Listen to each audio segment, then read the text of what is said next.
Hi everyone, I'm back. I'm at my favourite stomping ground, the Devil Bend Reservoir. So in the few weeks I've had it, I've clocked up over 300 kilometres and I've used it over a number of different terrain, from very rugged mountain country to nice gentle tracks like this. As you saw in a previous video, I took it on a ferry. It's proving to be an extremely comfortable, practical, capable bike. Am I happy with it? Yeah. Did I make the right choice? Yes. I want to make a comment about the motor on this. The Bosch Motor controller and the battery is proving to be awesome. And I'm a real big fan of the EMTB mode. It's downright incredible. Okay, I'm just going to go down here. And you see these big gnarly roots. This will be a good one to test. On the old bike, going over these, the suspension just couldn't cope with it. This bike, it's not an issue. Now, getting back to the motor and this EMTB mode, what is intriguing about it is the degree of control you have, especially at, okay, let me paint a picture. You're going uphill, a steep hill, and you come to a very sharp bend, and you go around the bend, and then there's some gnarly roots like that, or rocks or whatever. Now, on the Bafang motor, on the older bike, when I encountered that situation, the motor would suddenly just kick in with massive amounts of power, and you'd suddenly lose control because you're trying to go around a sharp bend, and it literally, you lacked the ability to coordinate your steering and your whatever. With the Bosch motor and the EMTB mode, in that scenario, as you come around and just slow down, if you just gently put a little bit of pressure on, you only get just a very, very small amount of power, and it ramps up accordingly. It is the most incredible sensation. So as you're slowing, and almost to a slight, like, let's just say you're in a situation like this, you're going very slow, and you're going around a really tight corner, and I've got total control with my pedals, like this, with the motor. See that? See how smooth the ramping up. I mean, actually, let me try something. I'm going to go to a higher gear. Now, I'm going to slow right down, and I can just feel the motor just ramping up, depending upon the pressure that I'm actually putting on the pedal. There you go, and it just takes off. Look at that. This is serious control. I mean, that's what you're paying for. And seriously, I'm really impressed. This Bosch motor, yeah, I think in some ways by getting this bike, I sort of I managed to get probably the best motor on the market, I think. So there you go. That's my comment about the motor. Okay, with the suspension system, I want to make a comment about Scott's ability to, while you're on the run, switch from, say, totally open to, like now I push into partially closed, gives me firmer ride, and then pushing it one more, and I've now completely locked the system out.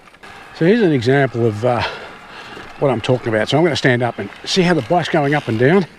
Now, if I put this into, now look at that. I'm pedaling away here without a problem. And then we put the suspension back in, and away we go. I have found it invaluable. It gives you more controllability over the bike, and again, combined with the Bosch motor and that suspension system, you've got total control.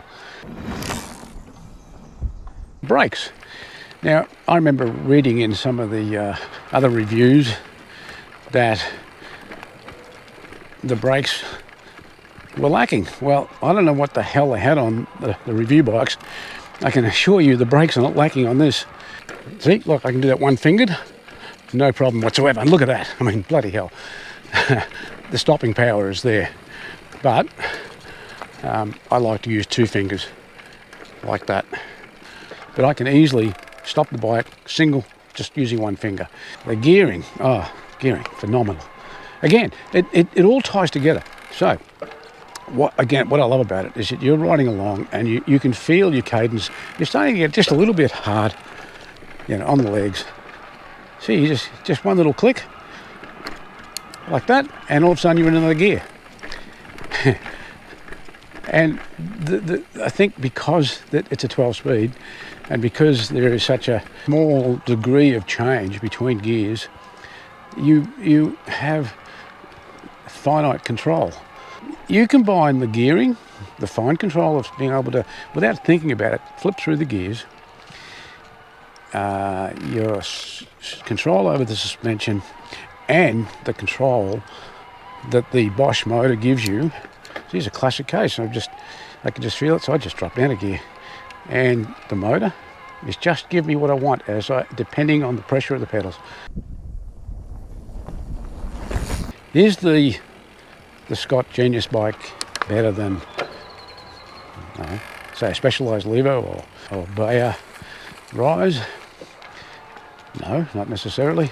What I've learnt by researching all these bikes over many months now is that technology has reached a point where,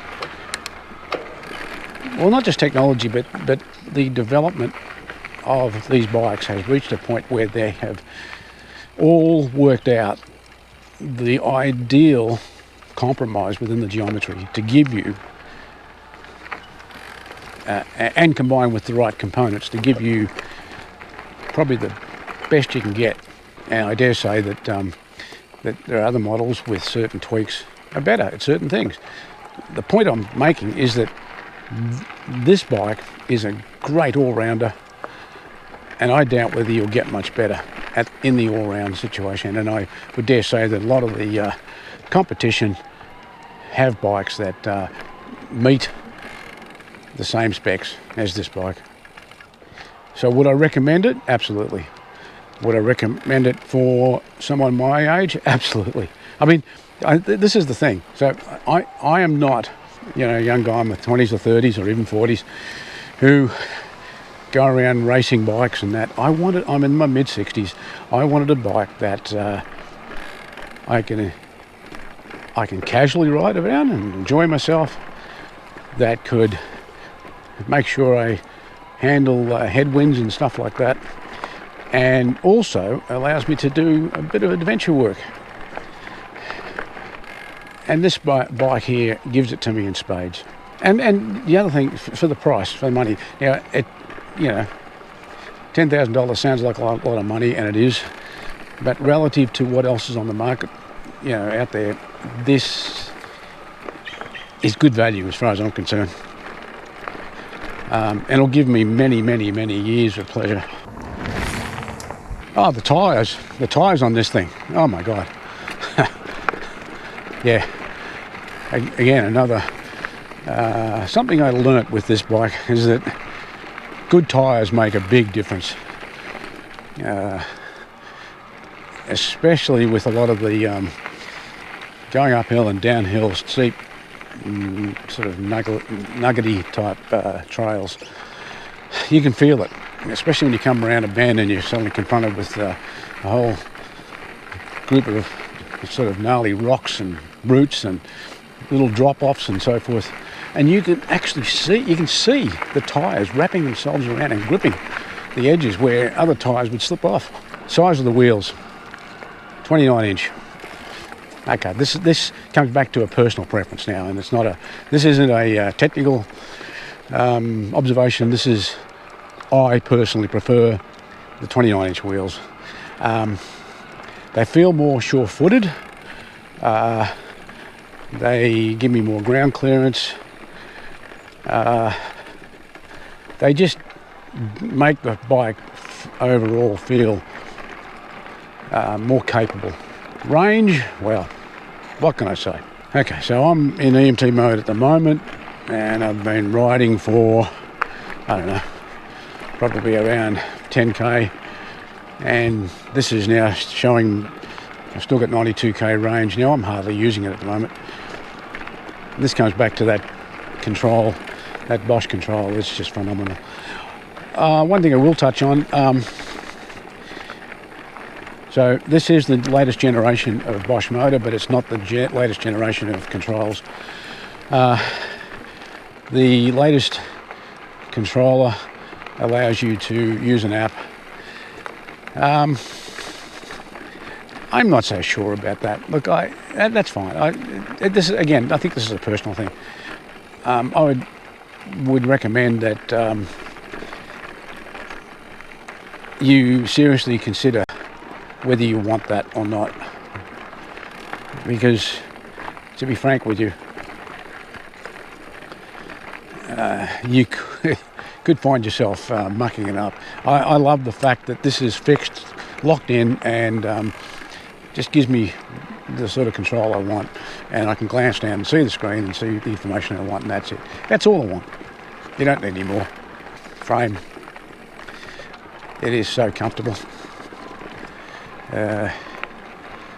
It seems to, I don't know if it's my imagination, but it seems to absorb quite a bit of the shocks that are out there. Well, let's talk about electric mountain bikes in general. And the way the market has been developing. I was just watching a YouTube video earlier today where there's a gentleman called Rob who runs a YouTube video channel about mountain bikes and electric mountain bikes. Hell of a great presenter. I highly recommend him. He's English. And he was interviewing the CEO of, now I don't know how to pronounce it, it's P-O-L-E. Now it's either Pole or Poli. My apologies, Europeans. But yeah, I have seen articles about these bikes, and apparently they're pretty good.